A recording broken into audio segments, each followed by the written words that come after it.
Tribune présente le 18-19 d'Edwige Chevrillon. Denis Lebesset, je rappelle que vous êtes président du cabinet ARC. La question du coût de l'énergie, parce qu'on le voit avec ArcelorMittal, on le voit aussi avec tous les industriels qui disent on est tous en train de crever à cause de ça. Bien sûr. Est-ce que c'est une des préoccupations qui ressort de votre baromètre? La question n'a pas été directement posée dans le baromètre, mais effectivement, l'augmentation du coût d'énergie à la sortie de la période Covid, vous l'avez évoqué il y a 2 ans, le coût de l'énergie, le coût des matières premières a mis à mal beaucoup de sociétés. Et aujourd'hui, et ça continue aujourd'hui, malheureusement. Mais avec l'augmentation à l'époque des taux d'intérêt, les éléments conjugués ont mis à mal réellement la santé financière des entreprises. Alors on pouvait s'y attendre un peu, voire beaucoup. Le pessimisme est en train de gagner les entreprises françaises. Vous dites les entreprises françaises, vous en avez sondé combien ? 200 entreprises ont été sondées. Quelle taille ? Alors, des entreprises de plus de 250 salariés. D'accord. 90% ne prévoient aucune croissance dans les 6 prochains mois. Exactement. Et bon nombre d'entreprises aujourd'hui considèrent qu'elles sont mises à mal par la situation politique. Elles sont réellement prises en otage par cette situation politique. En 17 mois, nous avons eu 3 premiers ministres, un budget difficile en 2025. Et là, la situation et l'inquiétude fiscale est aussi l'instabilité fiscale. Alors, quelles sont justement... Alors, attendez, on va d'abord voir la situation telle qu'il la prévoit. Donc, il ne prévoit pas de croissance. Il y a 71% qui constatent une détérioration de la situation de leur entreprise. Donc ça c'est tous les secteurs, cette détérioration. Il y a des secteurs porteurs. L'aéronautique aujourd'hui, l'armement sont des secteurs où tout va bien. Puis il y a des secteurs qui sont en grande souffrance. Vous avez la restauration, le retail, le transport, le bâtiment. Ce sont des secteurs qui sont en grande souffrance. Et 89% anticipent une dégradation de la situation économique. Ça fera lien. Oui.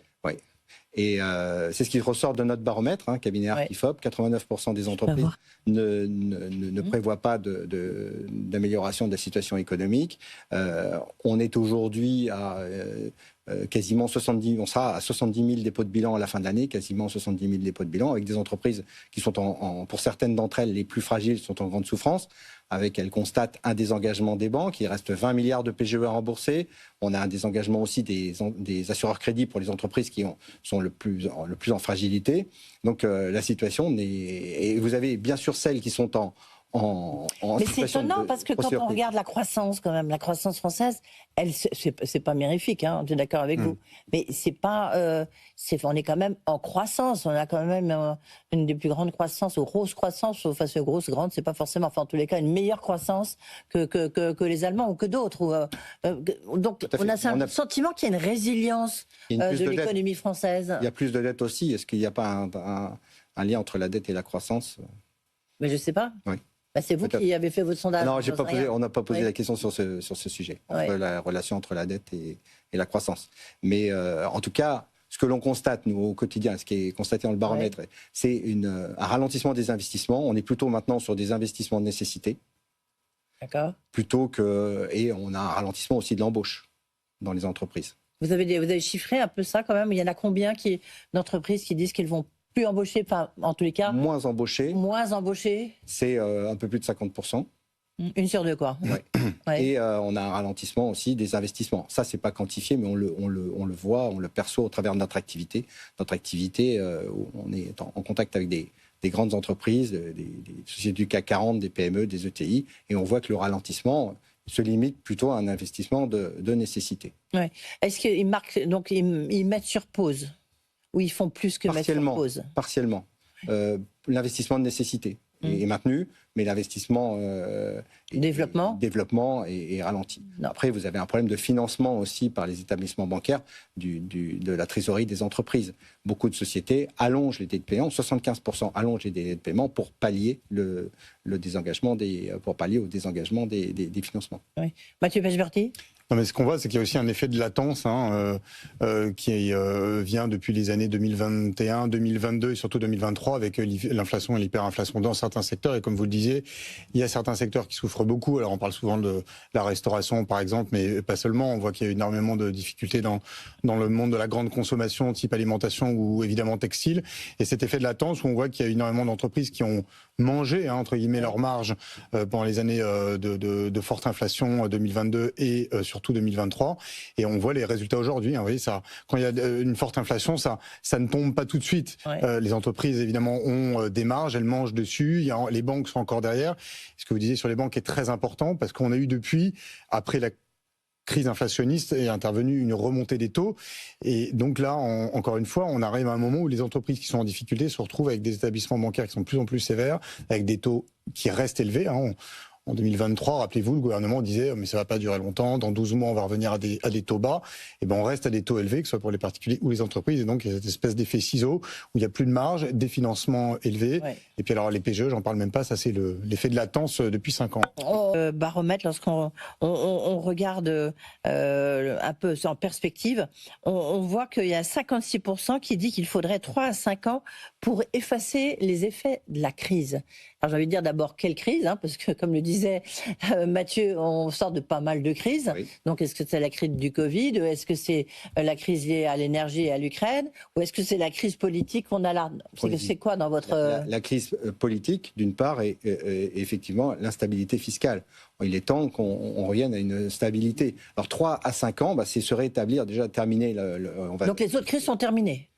Non, on ne peut pas dire que les autres crises sont terminées, puisqu'on a les taux d'intérêt qui sont encore très élevés.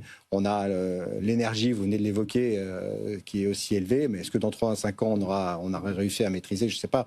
En tout cas, l'objectif, si vous voulez, c'est pour ces entreprises, c'est de retrouver une stabilité. L'entreprise fonctionne avec la confiance. Aujourd'hui, la confiance, elle est mise à mal. On a besoin de stabilité, on a besoin de confiance pour que les entreprises puissent investir, recruter et de conquérir de nouveaux marchés. On a eu au printemps l'effet Trump, qui a beaucoup déstabilisé les entreprises. Ouais, puis on est passé à autre chose, parce que l'effet Trump, à côté de ce que les entreprises doivent supporter aujourd'hui, c'est quasiment... je ne veux pas dire que c'est indolore pour ceux qui sont impactés, parce que certaines entreprises sont très impactées, mais au niveau national, globalement, peu d'entreprises sont touchées. Ouais. Mathieu, quand vous disiez tout à l'heure qu'il y avait encore une croissance qui n'était pas totalement nulle au sens 0% en France, entre ce sondage qui montre ce qui se passe en partie dans le monde de certaines PME et les résultats très macro, on voit bien qu'il y a quand même un peu de vitesse. Les grandes entreprises, beaucoup d'ETI évidemment, il y en a quand même de plus en plus qui marchent bien en France, des ETI au niveau même implantés de manière internationalement en Europe, qui se développent, qui gagnent de l'argent, qui sont installés sur des marchés porteurs. Et puis vous avez ce monde-là des TPE, des PME, qui elles restent un petit peu dans leur coin et sont souvent, évidemment c'est lié par définition, dans des secteurs qui souffrent. Est-ce qu'il y a une... Oui, allez-y. Oui, c'est très intéressant parce que, effectivement, il ressort de notre baromètre que 66% des entreprises estiment que les TPE et les PME ne sont pas suffisamment accompagnées. Accompagnées à la fois lorsqu'elles rencontrent des difficultés financières vers l'orientation, la protection, la mise en place par le tribunal en choisissant les meilleures voies, mais accompagnées aussi sur la facturation électronique qui va intervenir dans 10 mois. Elles vont devoir recevoir des volumes de facturation par voie électronique et ces entreprises ne se sentent pas suffisamment accompagnées. Elles manquent bien sûr cruellement de fonds propres. Elles sont, du fait du ralentissement de la situation économique, elles sont victimes de rapports de force par leurs clients grands comptes, quel que soit le client grand compte. Quelquefois, c'est une TPE ou qui est victime d'une PME. Oui. Et le client grand compte crée un rapport de force, allonge les délais de paiement. On est à 17,3 jours de délai de paiement. Donc, le client grand compte allonge les délais de paiement, ce qui fragilise, comme vous l'évoquez fort justement, ce qui fragilise les petites entreprises et qui sont en situation bien souvent financière compliquée. De ce fait, elles n'ont pas forcément remboursé leur PGE. Les banques, il ressort qu'à 80% des sondés estiment que les banques n'accompagnent pas les entreprises qui n'ont pas remboursé leur PGE. Et en fait, elles sont dans une situation financière où elles doivent allonger les délais de paiement. J'ai beaucoup de mal à faire une opinion là-dessus. Sur les PME, oui, mais PME, quand vous posez la question à Nicolas Dufour de BPI France, c'est quand même lui qui gère les PME, les PGE, hein, d'accord. C'est lui qui, voilà, et donc il sait ce qu'il en. Il dit, mais en fait, non, il ne rencontre pas même des PME, des TPE qui ont un problème. Ce qu'il dit, lui, c'est qu'il y a peu de casse. Il y a encore beaucoup d'entreprises qui n'ont pas remboursé leur PGE et qui, sont encore en activité. C'est 20 milliards d'euros qui restent à rembourser, effectivement. Il n'y a pas de casse, c'est vrai, c'est bien remboursé, c'est une excellente mesure. On a sauvé l'économie avec cette mesure. Néanmoins, les entreprises qui ont encore du PGE à rembourser aujourd'hui ont beaucoup de mal à se faire financer par leurs établissements bancaires. Donc ça ralentit.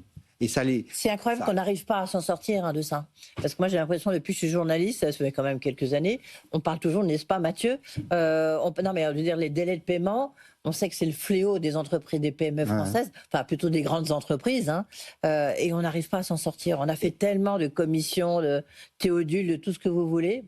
Et vous nous dites, c'est toujours la même chose. Et le sénateur Rittmann, qui est aujourd'hui en train de rédiger une loi qui va quand même augmenter les sanctions.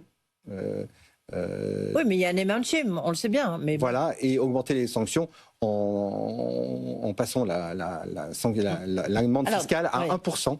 1% du, peut-être ça pourra faire bouger 1% du chiffre d'affaires des entreprises. Denis Lebossé, juste en conclusion, un point quand même.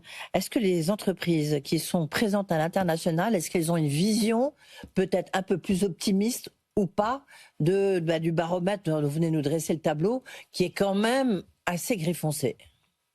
J'espère qu'elles n'ont pas cette vision négative. Mais je ne sais pas, vous avez interrogé les entreprises françaises, mais qui exportent. Les entreprises qui exportent, et notamment sur les États-Unis, sont pas du tout optimistes. Après, elles ont su se réorienter. Elles se réorientent. Elles s'adaptent. Les entreprises ont une grande résilience. Elles s'adaptent. Elles recherchent de nouveaux marchés. Mais beaucoup d'entre elles sont en souffrance parce qu'il y a beaucoup moins de commandes venant des États-Unis. Mais est-ce que vous avez une entreprise qui fait 90% de son chiffre d'affaires en France, voire en Europe? Est-ce qu'elle est plus pessimiste que l'entreprise qui fait 80% de son chiffre d'affaires en dehors des États-Unis, mais aussi dans d'autres pays? Non, c'est la même chose. Non, elles sont toutes un peu pareilles. Oui. D'accord. Et est-ce qu'il y a un niveau de taille? Est-ce que les grandes entreprises sont plus optimistes que les moyennes entreprises? Les plus grandes entreprises sont beaucoup plus optimistes parce qu'elles en général, elles travaillent à l'international. Et la France, c'est que 10% de chez eux, quoi. Voilà, c'est ça. Oui. Un dernier point, Mathieu Pechberti? Non, mais là-dessus, c'est encore une fois, on voit bien qu'on est dans deux mondes assez différents, comme on l'a beaucoup dit, que ce soit à la fois sur l'international ou les tailles de société, où il y a effectivement une certaine morosité dans les petites et qui sont ou franco-françaises ou très centrées sur l'Europe, ou les autres qui sont beaucoup plus, qui peuvent jouer entre guillemets sur plusieurs continents et s'adapter plus facilement. Ouais.